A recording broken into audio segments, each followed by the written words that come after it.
hoy es un culto de Santa Cena, ¿sí? Y los cultos de Santa Cena deben tener siempre o cumplir los propósitos que la palabra de Dios nos exhorta a que tengamos. Es por eso que tanto el bautismo como la Cena del Señor es un mandamiento para la iglesia, para la asamblea de creyentes, ¿no es cierto? Entonces, los cultos de Santa Cena, digo, tienen propósitos, tienen instrucciones que nosotros debemos saber, como por ejemplo, que para estar en el culto y poder compartir de la mesa del Señor, tenemos que estar a cuentas con Dios, sí, es una de las cosas, sí. Otra es traer un corazón grato, sí, porque estamos recordando el sacrificio cruento, terrible, pero repleto de amor, que tanto Dios como Padre y Jesucristo como el Hijo que se entregó por nuestras vidas, sí, hay que venir con un corazón agradecido para decirle, Señor, gracias porque yo iba camino del infierno y tú rescataste mi vida pagando el precio de mi pecado. Entonces, claro, un culto de Santa Cena es un culto de gratitud. Y el culto de Santa Cena, que fue la última cena que tuvo el Señor Jesucristo con sus apóstoles, con sus discípulos, ¿sí?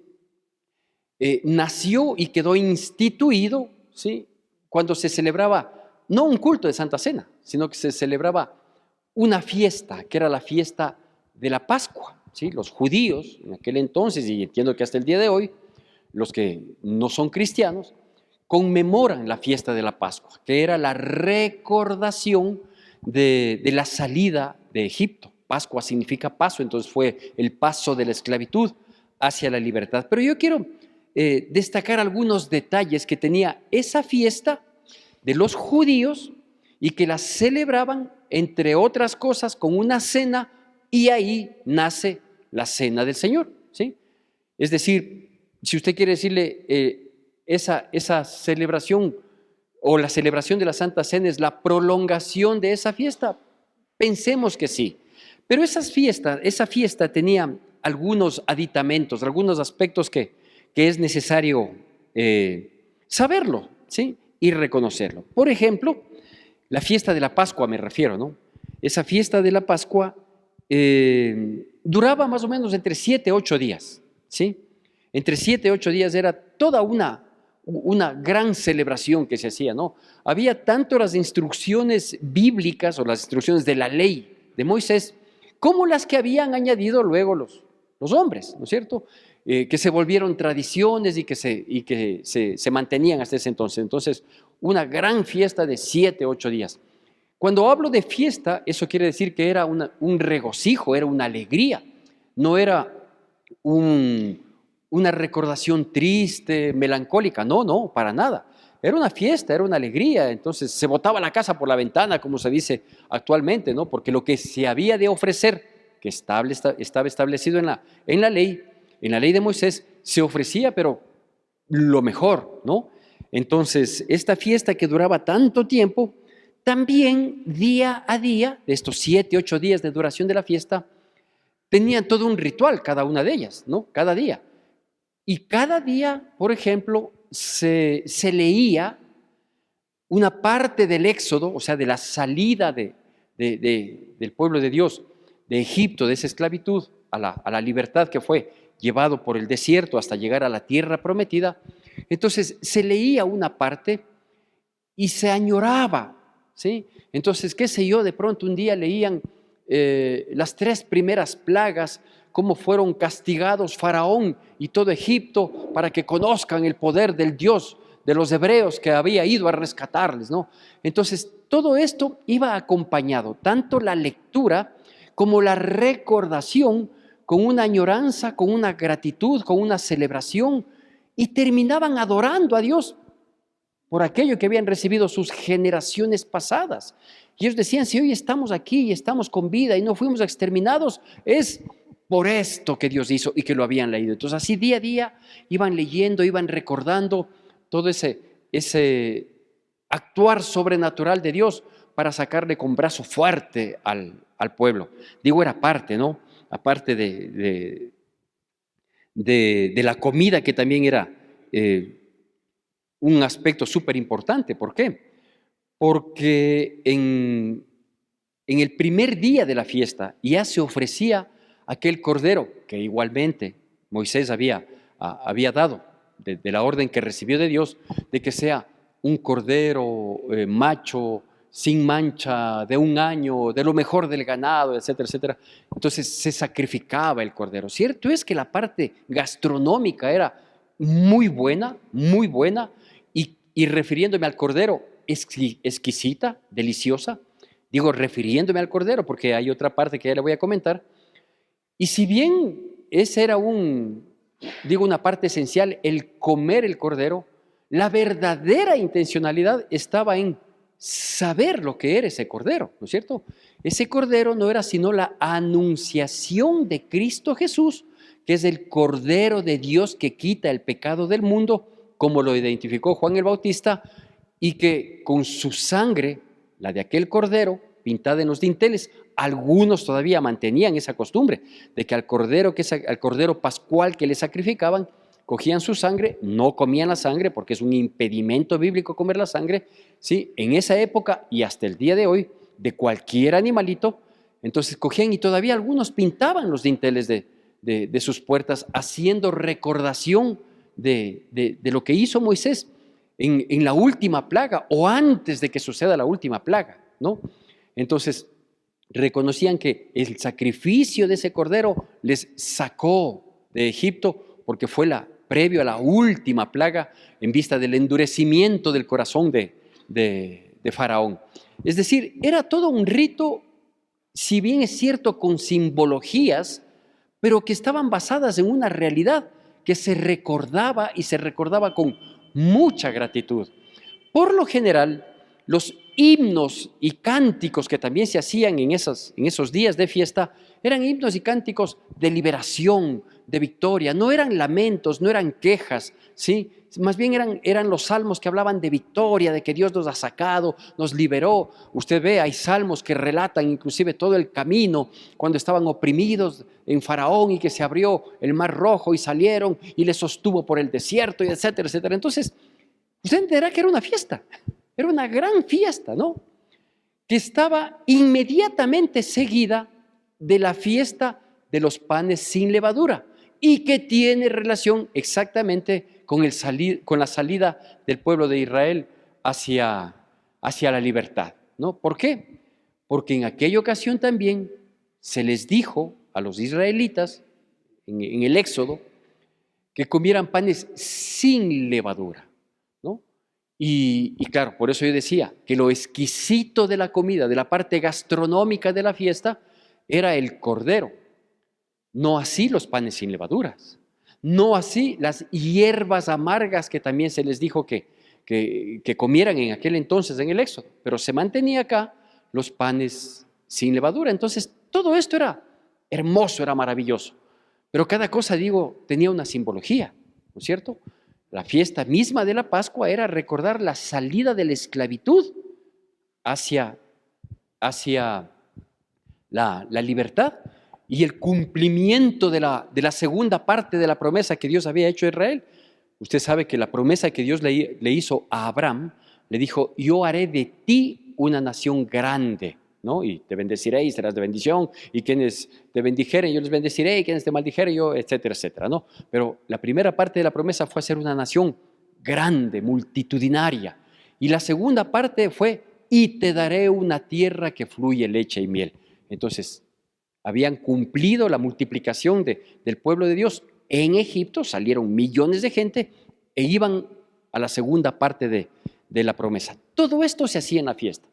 Desglosado en 6, 7 días, usted imaginará, era una verdadera celebración. No se me ocurre una palabra mejor.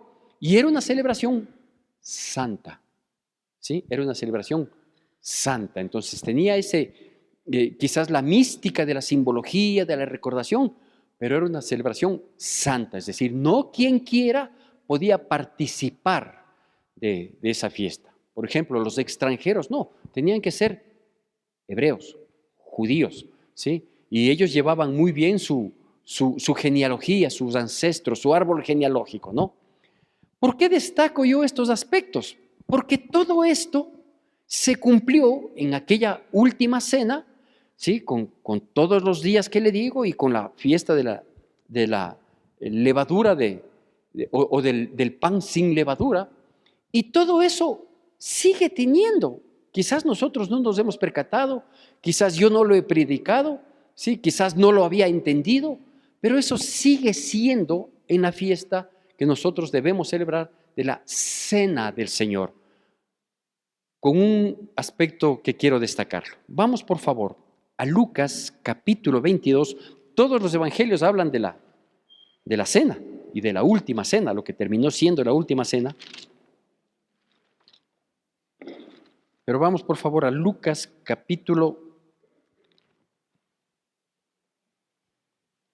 22. Y permítame darle lectura de lo que sucedió en aquella noche, ya le digo, con todos estos aditamentos, con todas estas características, estas tradiciones que se hacían en aquel entonces, llegan a la cena, la cual los discípulos le habían dicho al Señor Jesucristo: ¿dónde quieres que comamos la cena? El Señor les da la indicación, la instrucción, se hace exactamente como Él dice y llega la hora de la cena. Lucas capítulo 22, del versículo 14 al versículo 23, hago yo la lectura y le pido por favor que usted me siga con atención y con la debida reverencia a la palabra de Dios. Dice así, ¿tenemos todos amén? Lucas 22, del 14 al 23, dice: cuando era la hora, se sentó a la mesa y con él los apóstoles, y les dijo: cuánto he deseado comer con vosotros esta Pascua antes que padezca, porque os digo que no la comeré más hasta que se cumpla en el reino de Dios. Y habiendo tomado la copa, dio gracias y dijo: tomad esto y repartidlo entre vosotros, porque os digo que no beberé más del fruto de la vid hasta que el reino de Dios venga. Y tomó el pan y dio gracias y lo partió y les dio diciendo: esto es mi cuerpo que por vosotros es dado, haced esto en memoria de mí. De igual manera, después que hubo cenado, tomó la copa diciendo: esta copa es el nuevo pacto en mi sangre que por vosotros se derrama. Mas he aquí, la mano del que me entrega está conmigo en la mesa. A la verdad, el Hijo del Hombre va según lo que está determinado, pero ay de aquel hombre por quien es entregado. Entonces ellos comenzaron a discutir entre sí quién de ellos sería el que había de hacer esto, ¿sí? Yo quiero hacer notar dos cosas adicionales aquí, ¿sí? Por un lado, la fiesta de la Pascua, con todo su regocijo, su gratitud, su celebración. Y dos cosas adicionales que se dieron aquí, que un poquito, podríamos decir, desmerecieron el gozo y la felicidad que esto causaba por el anuncio que da aquí el Señor Jesucristo.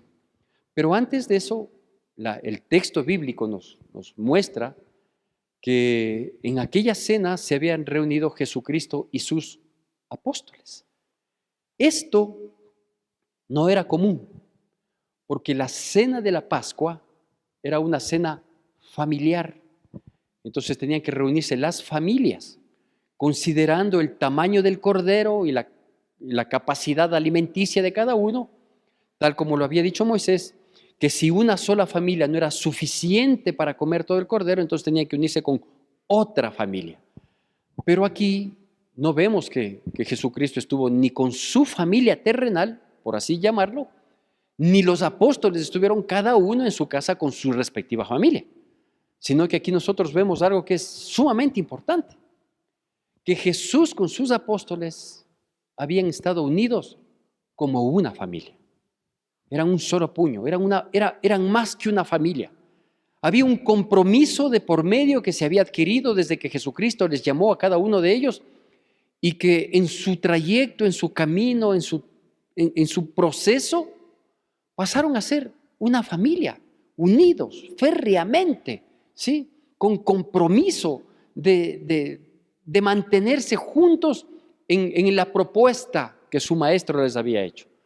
Entonces esto nos habla a nosotros como iglesia y nos llama la atención a nosotros como iglesia de considerar este aspecto, ¿sí? Que nosotros como congregación debemos tener ese sentir, ¿sí? De ser uno en Cristo, unirnos, darle la importancia que tiene la familia congregacional y que no sea la familia congregacional el recinto en donde nos reunimos cuando tengo tiempo. No, no es así. La iglesia hoy, la iglesia de Cristo, que yo comencé hablando la semana anterior diciendo, ¿sabía usted que la iglesia de Cristo es el brazo extendido del reino de los cielos aquí en la tierra? ¿Se acuerda que así comencé? Y si no, usted puede verlo en el video de la semana anterior. Nosotros debemos ser una familia unidos, ¿sí? Que venimos con gozo, con alegría, con disposición de corazón todos los domingos y mucho más el de Santa Cena, recordando cada uno de nosotros y trayendo a nuestra memoria de dónde Dios nos había tomado, de la esclavitud del pecado, de la desesperación, de la angustia, del quebranto, del dolor en el que estábamos, ¿sí? Y nos sacó a vida plena. Entonces, hay que darle la importancia a la familia congregacional, porque si no, luego vamos a ser esparcidos. Porque si no tomamos con seriedad y creemos que es como cuando íbamos a la iglesia tradicional, ¿sí? Ir a cumplir una hora en la iglesia. ¿A dónde te vas? Me voy al rito. ¿Sí? No doy el nombre, obviamente, por no herir susceptibilidades. Pero nosotros somos una familia. Por eso es que, por ejemplo, como familia, tratamos de que se sane aspectos que pudieran interferir en la familia de la fe, en la congregación. Por eso nos preocupamos por los adolescentes, por los universitarios, por los hombres, las mujeres tienen su taller, por los matrimonios, porque queremos que la familia de la fe esté fuerte, porque queremos que la familia de la fe esté unida, queremos que la familia de la fe esté alimentada de la palabra de Dios, que toda la familia de fe, sí, estemos afirmados y establecidos en los caminos del Señor. Porque eso hace de una familia de la fe, de una congregación de la iglesia de Cristo, le hace fuerte, le hace invencible. Pero si hoy venimos, mañana no venimos, o venimos mucho tiempo, asistimos por muchos años, pero sin nivel de compromiso, sin el deseo de servir, sin el deseo de crecer, se corre un riesgo, que ya le voy a hablar de ese riesgo. La primera cosa adicional que le hago notar, que la Pascua era una fiesta de familia o de familias, y aquí estaba reunido el Señor Jesucristo y sus discípulos. ¿Sí? No es que Jesucristo estaba separándoles de su familia, no, porque luego tenían que celebrar como familia de la fe. Por eso es que la cena del Señor, a diferencia de la cena pascual o de la fiesta pascual, de ahí en adelante ya no se celebraba solo con la familia, sino se celebraba con las familias. ¿Sí? Que es lo que hay la intención ahora, ¿no? De que la cena del Señor la celebremos no cada uno en su familia, como nos tocó hacerlo y quizás lo hayan hecho cuando estuvimos en pandemia, por ejemplo. Ahí nos tocó, fruto de las circunstancias. Pero la cena del Señor tiene que ser celebrada a nivel congregacional y deberíamos venir todos con gratitud, ¿no? Y deberíamos venir con el mismo entendimiento que tenían en esa época, ¿sí? De servirnos del Cordero Pascual. Claro, aquí no hay una cena con un cordero, pero aquí tenemos la simbología que el mismo Señor Jesucristo nos dejó. Dice, este pan que estoy compartiendo con ustedes es mi cuerpo, y este vino, ¿sí? Este jugo de uva, este fruto de la vid, ¿sí? Es el símbolo de mi sangre que por ustedes es derramada, que es el precio que yo estoy pagando por todos ustedes. Entonces, ¿qué tengo que hacer yo? Venir con gratitud, bendito Dios. Mis pecados fueron perdonados porque tu sangre preciosa derramada en la cruz del Calvario ha sido para mi beneficio, porque no solo que limpiaste mi vida con esa sangre, sino que me pusiste un precio. Yo hoy tengo precio de sangre, no soy cualquier cosa. La gente puede pensar cualquier cosa de mí, pero yo soy un hijo de Dios, adquirido a precio de sangre. Y eso debería ser motivo de regocijo, de alegría, de felicidad y hasta de recuperar el autoestima, no para jactancia, sino para saber quién soy en Cristo Jesús. ¿Sí se da cuenta? ¿Y los panes sin levadura, pastor? Bueno, los panes sin levadura tienen mucha razón y para nosotros mucha más.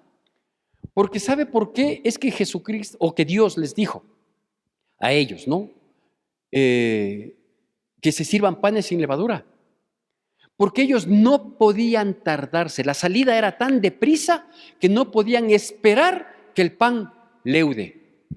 Entonces, como fue una salida rápida, ¿no es cierto? Entonces dijo, ya, parte de la cultura gastronómica y parte de la simbología, ¿sí? de la salida de Egipto era los panes. Pero no vamos a ponerle levadura, porque la levadura tarda en leudar, ¿no es cierto? Inflama, y hasta que esto suceda, los egipcios nos retienen como sea. Entonces ya, la salida tiene que ser deprisa.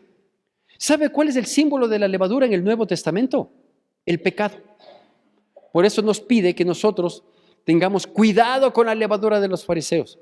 O nos dice que un poco de levadura leuda toda la masa. Dice, un pecadito por ahí, algún desatino por ahí, puede acabar con tu vida de testimonio de cristiano. Entonces, ¿qué nos está diciendo con el pan sin levadura? Hoy, ¿sí? Nos está diciendo no que comamos ese pan sin levadura, que debe haber sido muy feo, ¿sí? Nos está diciendo que es muy feo que el pecado, ¿sí? haga inflamar nuestra vida. Así que deprisa tenemos que ir dejando el pecado, urgente tenemos que dejar el pecado, salir de esa esclavitud del pecado.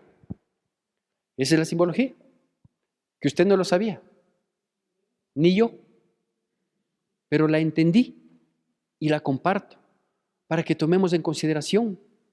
De tal manera que yo no puedo venir con gozo, con alegría, a un culto de Santa Cena, ¿sí? Porque si yo vengo con alegría es porque el pecado ya no tiene potestad en mi vida, pues. Porque gracias a Dios me he servido un pan amargo que es el pan sin levadura, pero que aunque me haya causado amargura y tristeza, he superado el pecado, porque el pecado ya no se enseñorea de mí. El pecado ya no leuda toda mi vida, ya no me inflama, ya no me contamina, ya no me contagia toda mi vida. ¿Sí se da cuenta? Ese es el culto de Santa Cena, que tiene, digo, muchísimo, muchísimo que ver con aquella cena pascual. Y ahora la parte crítica. Un tiempo de celebración como era la Pascua y un tiempo de celebración como tiene que ser el culto de Santa Cena, hasta se me ha pasado por la mente a mí no celebrar un culto de Santa Cena el primer domingo del mes, sino tener una gran celebración el primer viernes del mes, por decir, porque no hay una disposición bíblica de que sea el primer domingo del mes. Es una costumbre que hemos adquirido algunas iglesias, no sé si en todas partes del mundo, y hacer un culto específico de Santa Cena, en el que vengamos a alabar a Dios, a adorar a Dios, en el que nos postremos y que podamos reconocer de dónde Dios nos ha sacado y cómo nos ha sostenido, cómo nos está llevando hacia la tierra prometida, que en nuestro caso es el cielo, su presencia, por la eternidad. Y saber, yo estaba en esta condición, yo estuve en aflicción, yo estuve en esto, yo estuve derrotado, mi matrimonio se estaba acabando, mi vida, mi salud, mis finanzas, qué sé yo, tantas cosas de donde Dios en su infinita misericordia nos rescató, y venir a derramar lágrimas de gratitud. Sería lindo, ¿no? Sería lindo. Veamos que Dios obra en mi vida, y quizás nos falte espacio en la iglesia para celebrar un culto de esa naturaleza, porque es algo especial. Y digo, aquí viene la situación crítica. ¿Cuál es esta?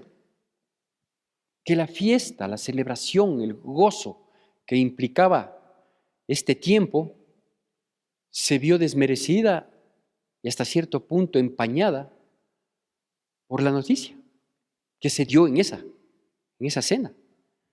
La noticia en la que se anuncia, dice, yo quería celebrar la Pascua con ustedes, acabamos de leer, ¿no? Yo quería celebrar la Pascua con ustedes antes de que padezca. Y más adelante, en la porción que leímos, dice, porque entre nosotros está el que me va a entregar. Ciertamente está establecido en la ley, allá en el Salmo 22 está establecido que yo tengo que padecer. Pero ay de aquel hombre por quien se cumple esta profecía. Mejor le hubiera sido no nacer. Y en esa fiesta se habla de una traición, ¿cierto? Dice la palabra de Dios ahí, mas he aquí la mano del que me entrega está conmigo en la mesa.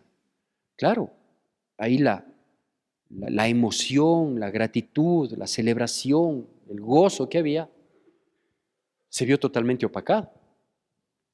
porque dice, entre la familia que estamos celebrando, acuérdense que ellos estaban celebrando Jesús y sus discípulos y que lo hicieron como una familia, dice, en medio de la familia de la fe, en medio de los que yo he llamado, en medio de los escogidos, está una persona que me traiciona. Y usted y yo sabemos que la traición de Judas no se dio 48 horas antes, cuando él va a proponer a los sacerdotes, a los sumos sacerdotes, a las autoridades religiosas, a decir, ¿saben qué? Yo he notado que ustedes tienen un interés en deshacerse de mi maestro. Así que yo les ofrezco, no. Es cierto que la Biblia dice eso, que él fue a ofrecerse y a cambio ellos le dijeron, nosotros te podemos ofrecer también y te vamos a pagar el precio que se paga por los esclavos. Porque el precio que se pagó por la entrega a Jesucristo fue el precio que se pagaba, usted puede ver en el Antiguo Testamento, era el precio que se pagaba por los esclavos. Ni siquiera le puso un precio que justifique, que diga, vea, no le estoy entregando a un esclavo, estoy entregando al maestro, entonces tenga la bondad de subirme el precio, de subirme la oferta. Sino que Judas, desde mucho tiempo atrás, comenzó a dar luces de traición. Judas comenzó a dar luces de traición. Era el que metía la mano en la bolsa cuando fue nombrado tesorero, y metía la mano en la bolsa para sacar. Era el que presentaba esa falsa apariencia de piedad, ¿no es cierto? ¿Por qué? Porque cuando una mujer derramó el perfume en Jesucristo desde su cabeza hasta los pies, y al saberse del costo de ese perfume, quien reaccionó frente a esto fue Judas. Él dijo, ¿cómo es posible que se gaste? Como que si lo que uno hace por Cristo Jesús es gastar, ¿sí? Por último es invertir. Y él dijo, no, pues ¿cómo es posible que se gaste esto? Cuando esto podía haber sido vendido y dárselo a los pobres. De a poquito había luces de traición. No era un traicionero, no era evidenciado. Jesucristo conocía, claro que conocía, porque él era omnisciente, él sabía plenamente. ¿Y por qué le dejó? Porque le estaba extendiendo misericordia, le estaba extendiendo la oportunidad, le estaba dando chance de que recapacite, de que se arrepiente, de que confiese, de que vaya delante del Señor Jesucristo y se postre y le diga, Señor, yo tengo estos malos pensamientos, yo tengo estas intenciones perversas, el diablo se ha apoderado de mi mente, esto me está acaparando y yo no quiero fallarte, Señor. No hizo nada de eso. Dejó que esa luz de traición vaya tomando cabida y llegar a ese punto, ¿no? Y claro, yo me pongo a pensar en mí. Si algunas veces me olvidé de que tenía que ir a la iglesia a un culto de Santa Cena. Siempre fui a la iglesia. Sí, muy poquísimas veces en toda mi vida de cristiano he fallado a la iglesia. Gracias a Dios, desde mi 6º año de cristiano, comencé a servir a Dios de tiempo completo y desde mi 8º ya como pastor. Entonces, obviamente, hasta el encargo mismo, la misión que tengo, gracias a Dios, me obligaba a ir. No me he sentido obligado jamás, pero me obligaba a ir.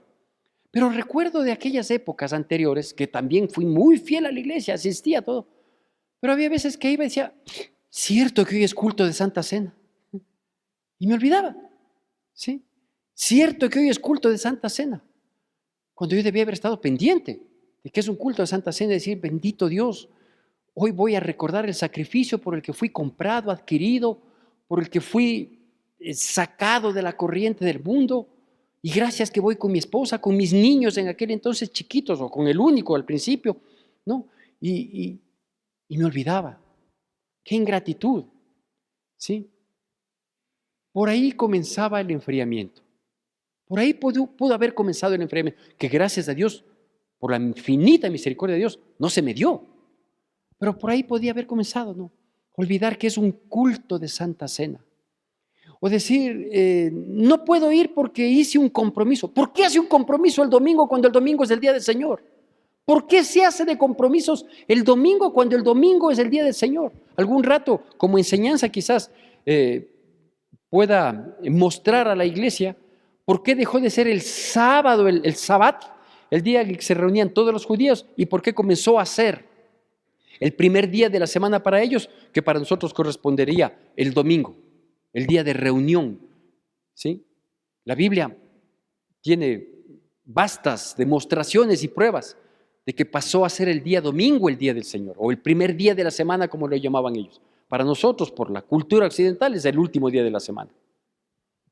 Para nosotros es el séptimo, pero en la semana hebrea el séptimo era el sabbat y pasó a ser el otro día, al siguiente.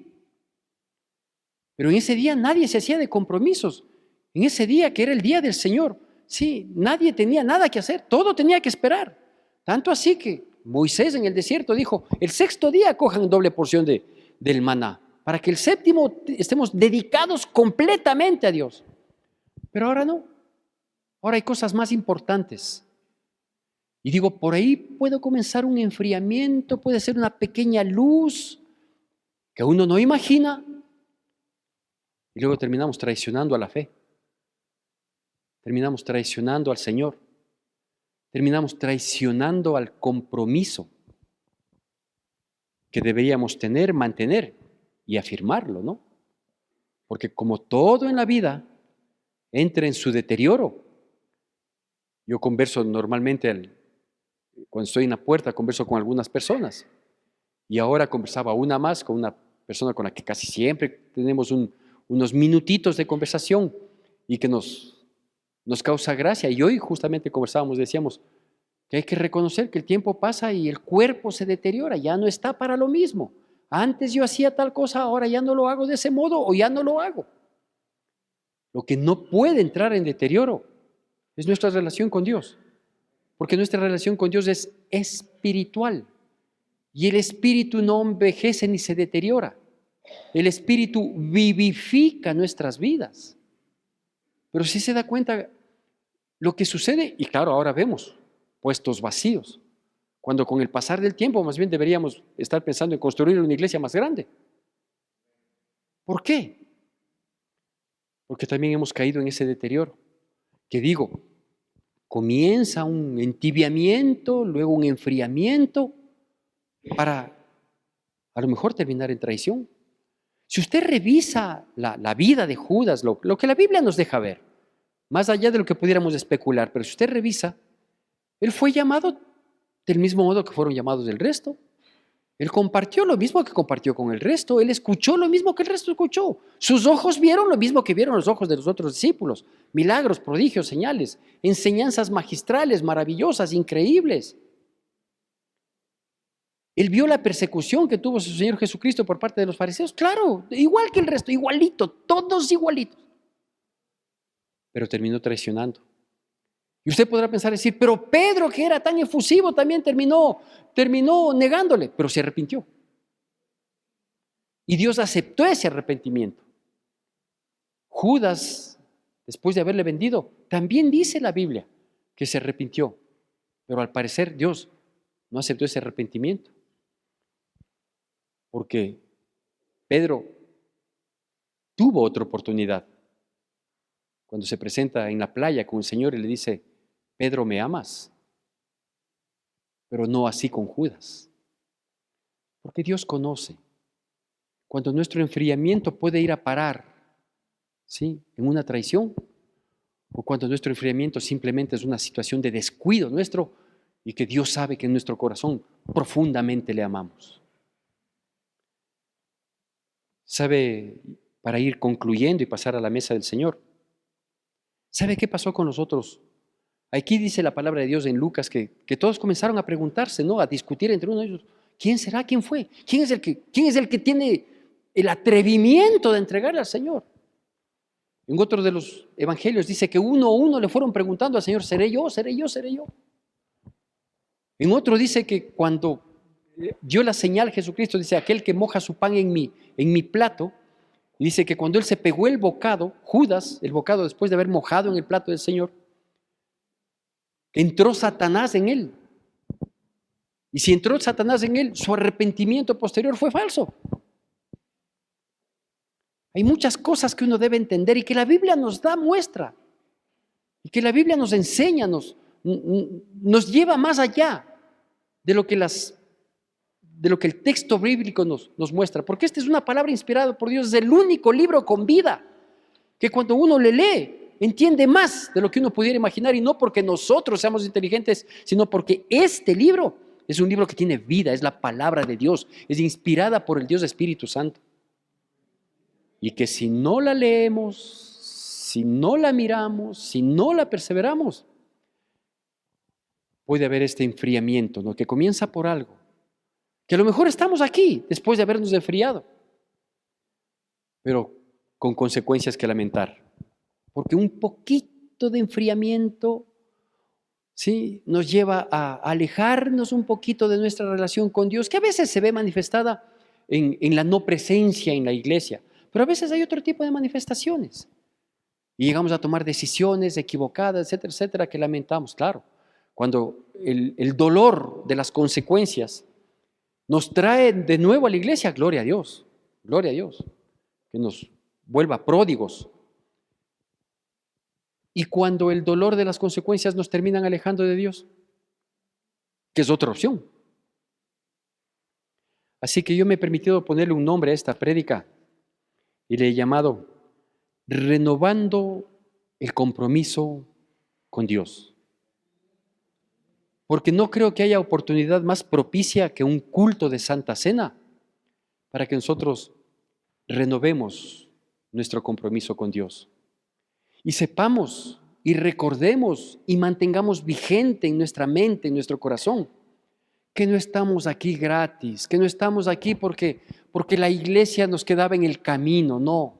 Estamos aquí porque Cristo Jesús, en su infinito amor incomprensible, rescató nuestras vidas cuando estábamos muertos en nuestros delitos y pecados. Él nos dio vida para que nosotros no vayamos en dirección que nos correspondía, que era el infierno, sino que Él nos salvó de la corriente del mundo, haciéndonos una propuesta de vida. Pero para poder aceptar esa propuesta de vida, nuestros pecados tenían que ser pagados, y Él pagó, y pagó a precio de cruz, a precio de sangre, sin dudarlo, por gente como yo, pecadora, que debía haber sido desechado, que no habría tenido la dignidad ni siquiera de mencionar su nombre, y hoy poder tener el privilegio de ser un siervo del Señor.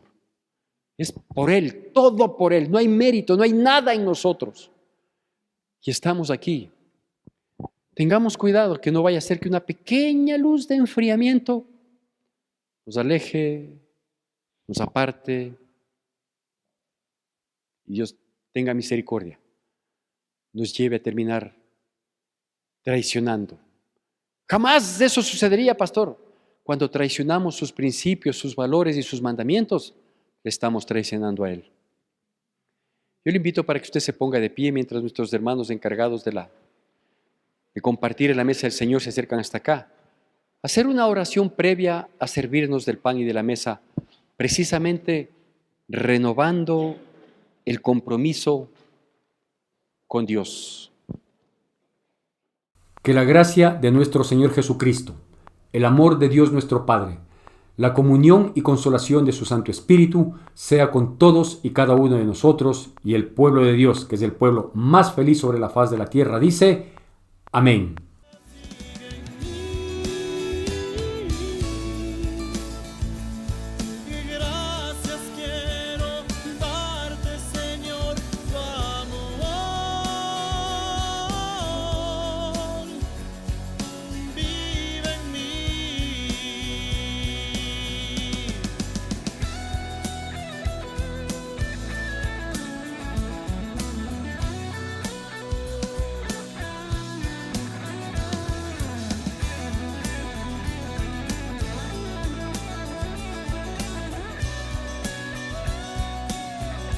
Fidelidad.